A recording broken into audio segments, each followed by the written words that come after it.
Hello everyone, নিয়ে আসলাম broiler মুরগির রান্না আপনাদের মাঝে। আজকে হচ্ছে রান্না নিয়ে আর কথা বলবো না, সবসময় তো রান্না নিয়েই কথা বলি।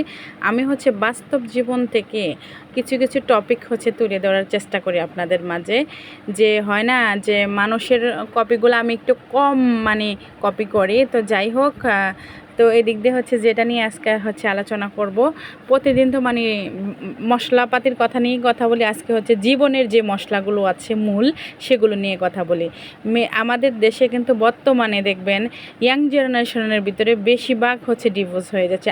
আগেরকার যুগে আমাদের মা খালাদের কিন্তু অল্প টাকা কাবিন ছিল, তারপরেও তারা হচ্ছে সংসার সুন্দরভাবে করে গেছে। মা চাচিদের যুগে দেখবেন ডিভোর্স এত হয়নি, কিন্তু আমাদের এই আধুনিক যুগে আমাদের হচ্ছে মেয়েদের বা ছেলেদের ধৈর্য কম, হ্যাঁ, কেউ কাউকে ওভাবে ট্রাস্ট নাই, মহব্বত নাই, এই জন্য হচ্ছে বেশিরভাগ সম্পর্কগুলো হচ্ছে বিচ্ছেদ হয়ে যায়।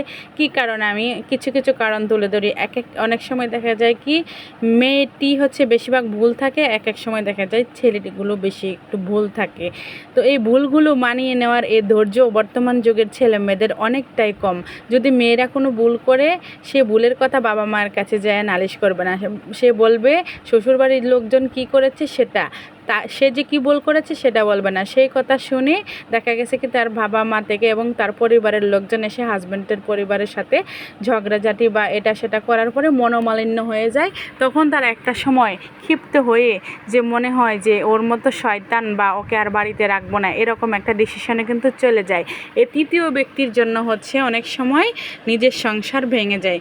বোন, তুমি হয়তো তোমার বাবা মাকে অনেক ভালোবাসো, তারাও তোমাকে অনেক ভালোবাসছে দেখাচ্ছে, কিন্তু তোমার স্বামীর চাইতে বেশি ভালো এই দুনিয়ার মধ্যে কেউ বাসবে না। একটা মেয়ের দায়িত্ব সারা জীবন ভাত কাপড় দেওয়ার মতো ক্ষমতা সেটা শুধু তোমার স্বামীরই আছে। বাবা মা যখন বিয়ে দিয়ে দেয় তখন খেয়াল করে দেখো, 15 দিন যায় বাবা মার বাড়িতে থাকো, তখন মনে মনে তারা বলবে যে এখনও যাচ্ছে না কেন, ছেলে মেয়ে নিয়ে এখানে আসছে এখনও যাচ্ছে না কেন, মনে মনে। বা ভাই বউরা থাকলে এরকম একটা ভাবনা দেবে।